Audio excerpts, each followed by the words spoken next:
Ay mga kapatid, nandito tayo sa Kwan, sa lugar ng biyanan ko. Pakita ko po sa inyo kung ano po yung ginagawa ng isang napakabuting konsyal. Nandito po siya. Ito po, may project po siya dito. Tulong po sa barangay. So ito po siya. Oh.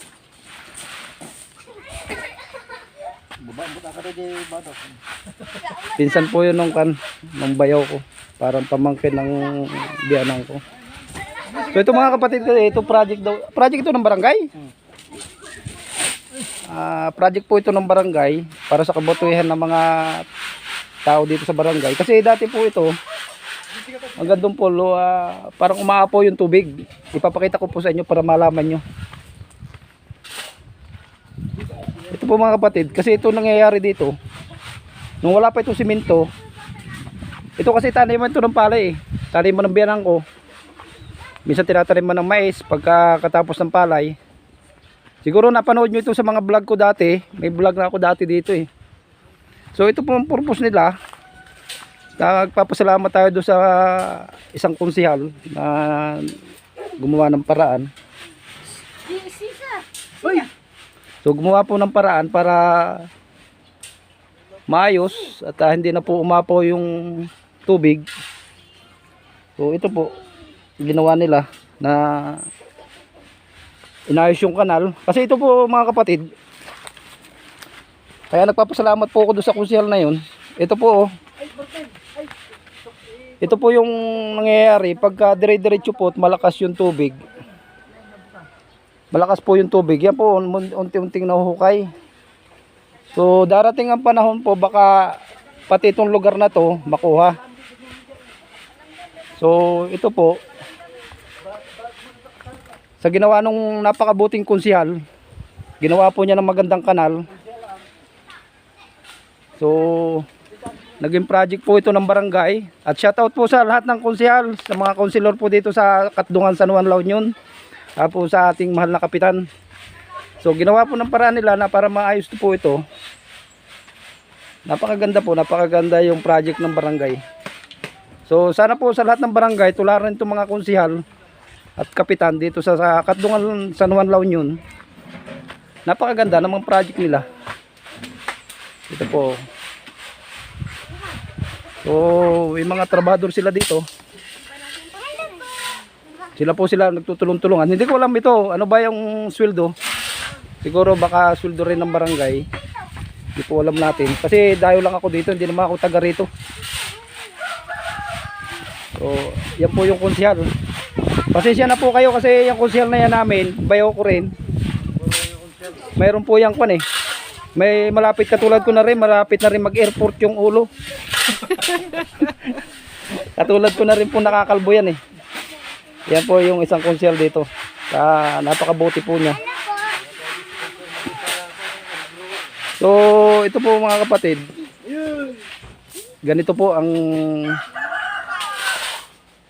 isang konsehalis, talagang may adhikay sa puso na tumulong sa mga taga-barangay. Alam ko, suporta ito ng kapitan, lahat ng konselor dito sa Katdungan San Juan, La Union. So ito mga kapatid. So yan ang ginagawa nila oh. Nagpasyal lang po ako dito para dalaw-dalawin yung biyanan ko. So nagkataon nila nakita ko kasi nung time na last ito nakita ko, pagka po talaga tagulan ito, putik. Tapos yun nga, pinakita ko sa inyo kanina, binabakbak po yung lupa. So darating yung time na baka hanggang doon sa taniman ng palay, pagka malakas na po yung tubig, makuha po yung taniman ng palay. So ginawa po lang sa mahal nating konsehal, sa mahal nating kapitan dito sa Katdungan, nagawa ng paraan. Mga project po nila yan.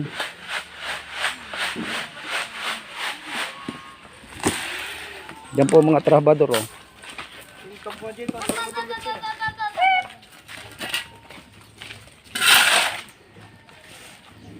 So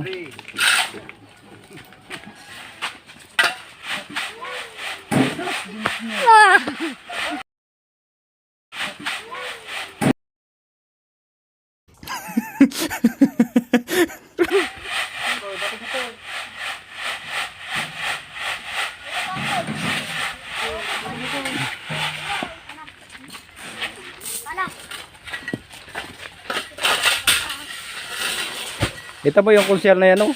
Imbes na magutos na ibang tao, nagbubuhat ng simento. Yun ang konsyal. Kung taga rito lang ako, ibubutos ko pa yan ako eh. Mayor. Oh, yan po, biro lang po. Kasi talaga napakabuti pong tao niyan. Siya po ang talagang, pag nandito rin ako sa lugar na ito, yan po nilalapitan ko dito. Kung mayroong mga problema. Saka dito po mga kapatid, ang maganda po dito sa barangay nila, may project po sila din sa tubig.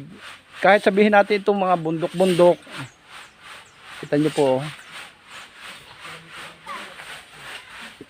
Kahit po sabihin natin na isang exclusive na lugar, pero hindi po eh. Nakita ko po dito may mga patubig po sila. Alam niyo po yung tubig na to kung saan galing, sa bukal po yan, doon sa bundok. Doon po. Doon po sa mataas na yun. So dito po, nilagay po nila sa mga bahay para tulong na rin sa mga kabarangay. So yan po naging project ng mga taga rito. Sa bumubuo na kapitan ng Katdungan San Juan La Union. 10 na po ng kanyang mga konsilor. So nagawan po ng paraan nila para sa kabutihan ng mga taga baryo. So salamat po sa mga taga rito sa Katdungan. At least yan po kasi yung bahay ng biyanan ko eh. So yan po. Lagi rin po ako dito na pumapasyal. Dito po naganap yung ginawa natin feeding. Yung ginawa po natin feeding sa mga bata dito po sa barangay na to. So ito mga kapatid, baka po sa July 12 magbibigay po ako ng mga school supply dito sa barangay na to. So baka po lalapit ulit ako kay Kunsihal para magawa po yung charity natin dito sa barangay na to para sa mga estudyante na elementary. So sa July 12 po, meron po tayong charity dito. Napakaganda po. Pakipakita ko po sa inyo kung anong mga project nila dito sa barangay. Oh. Yung mga kanal po nila dito, malinis. Hindi po yung totally na talagang may unity po ang bawat tao sa barangay. Oh. Hindi po yung kanal na madumi, kung ano-ano, hindi po. Yan po. Ang gaganda pa ng saging. Oh. Ganda ng lugar. So yan mga kapatid. Ito po. So siguro ito bayanihan. Bigyan po natin ng kwan.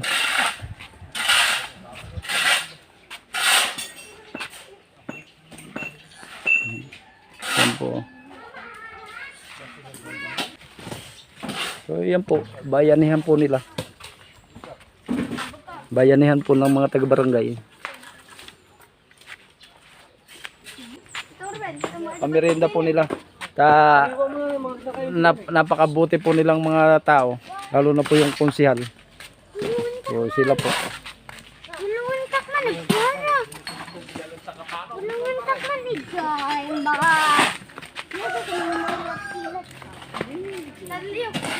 Napaisi ka lang konsihal. Si Kuko. Ada pinendong.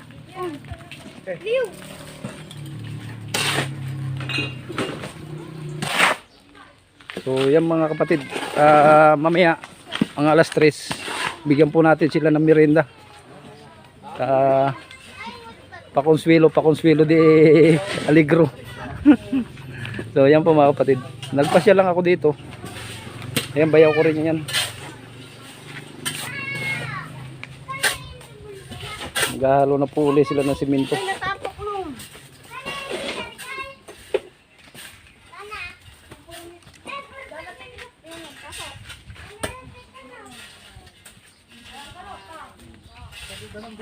Ito pong pader na kasi nito, itong pader na to, pader to ng biyanan ko. Bahay ng bayaw ko. Sama sa bahay ng biyanan ko. Ito po. So yan.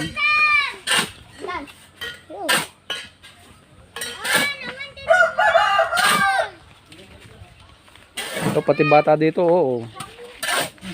Pati bata, oh.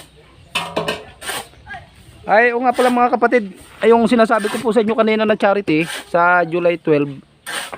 So, ang gusto ko rin sana, kahit hindi sana sa mga bata. So, itong trabahador siguro, ilan ba sila? So, ito inilalapit ko rin sa inyo. Baka mayroon tayong kahit pa konsuelo lang. Kung sino mapanood itong taga California. So, alam nyo, ito po sa totoo lang, wala rin naman sila.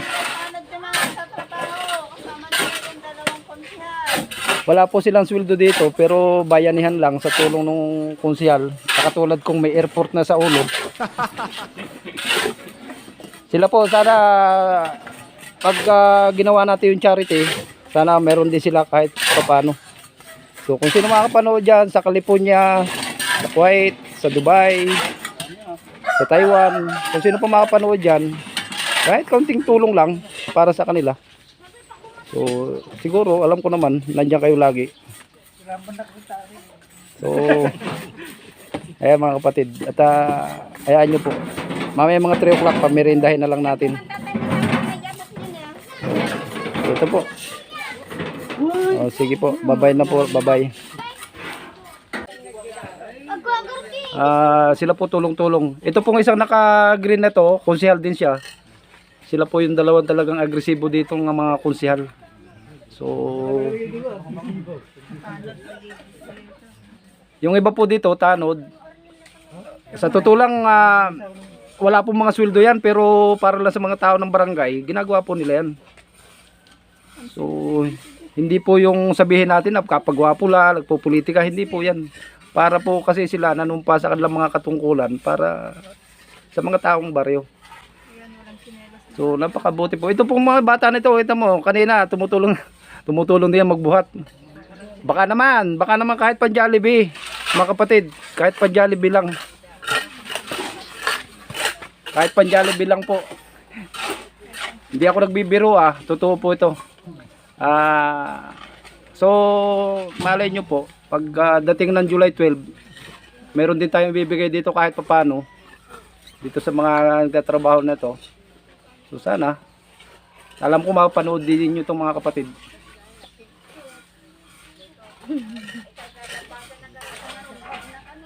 Sila po yan, sila nagtutulungan. So dito po talagang bilib na bilib po ako dito sa barangay na to.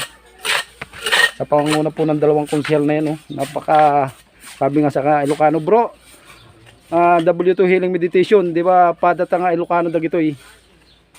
So shout out sa iyo dyan sa Amerika. So kung mapanood mo ulit ito,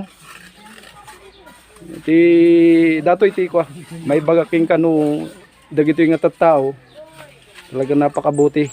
So kaya dito po lagi natin ginaganap yung mga charity natin. Kasi katulad yung bata na yan nakapapapa tumitira So yan.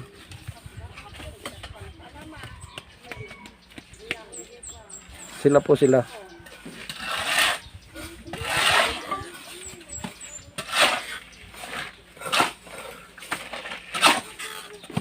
Napakaganda po ng lugar eh. Siguro mapanood nyo po sa ibang vlog ko, kasi ito nasa vlog ko na rin yung iba. Tulad po nitong lugar na yan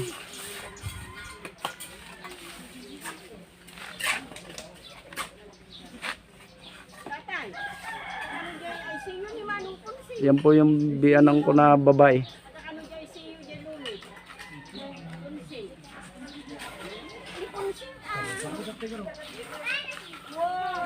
Ito mga kapatid. So hanggang dito muna lang po ang video natin. Shoutout sa iyo bro, W2 Healing Meditation. Shoutout sa iyo dyan sa Amerika. Sana ingat ka dyan. Kay Shiva de la Roma ng Taiwan. Kay Dancing Queen ng Kuwait. Kay Ilimarco ng Canada. Tapos kay Tita Buhay FW Jam ng Saudi.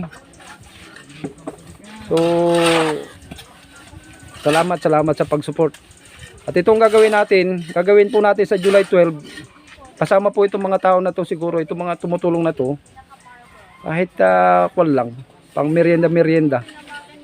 So ngayon po, binigyan na lang muna natin ang merienda ngayong alas 3. Kasi natutuwa po ako mga kapatid, sa totoo lang natutuwa ako sa ginagawa nila. Ayos din naman doon sa barangay namin kasi ito po ibang bayan na ito La Union na ito. La Union din, kaya lang ibang bayan na ng La Union. San Juan La Union po ito, sa amin po San Fernando. So dito po natutuwa po, kaya po lagi ako nandito sa mga ginagawa nila. So yun. At shoutout po sa inyong lahat at salamat. Salamat. Ngayon pa lang nagpapasalamat na ako kung ano man ang magagawa natin dito sa mga tao na to, kung meron tayong mga itutulong sa barangay. Kasi ang isang problema nga, yung mga sinasabi ko dito sa barangay na to, pag oras ng taniman ng palay, nagiging problema yung patubig.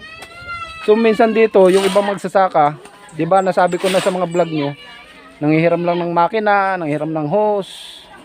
So kung yung channel natin, ang priority natin mga magsasaka. So kung may magagawa tayo dito ng paraan, kahit makina, hose, may tulong tayo sa mga magsasaka. So yan. Yan po mga kapatid. Salamat po. Salamat. So yan mga kapatid, pinag-merienda naman natin, yan na po ang may tulong natin. Sa mga trabahador po ng Katlungan. So yan po ang ibigay natin na tulong. At sana po kung sino makapanood ng video na to, alam nyo po yung purpose natin. Ito mga tanod, mga konsyal, kahit po sila sa mga konsyal dito, hindi po sila sabi talagang trabahador po sila napakababuti po lang ng tao. Sila po dapat tularan, halimbawa ng isang konsyal ng barangay. So salamat po, salamat. May na mga ubeng, tag-meriender kayo. Kasi siya na po kayo minsan kasi ang salita talaga dito Ilocano. So yun po. Kung sino makapanood dyan sa California, sa ibang bansa. So kami mga Ilocano dito. Ay, punta kayo na. Kasi na. Bigay ako nagmerindar.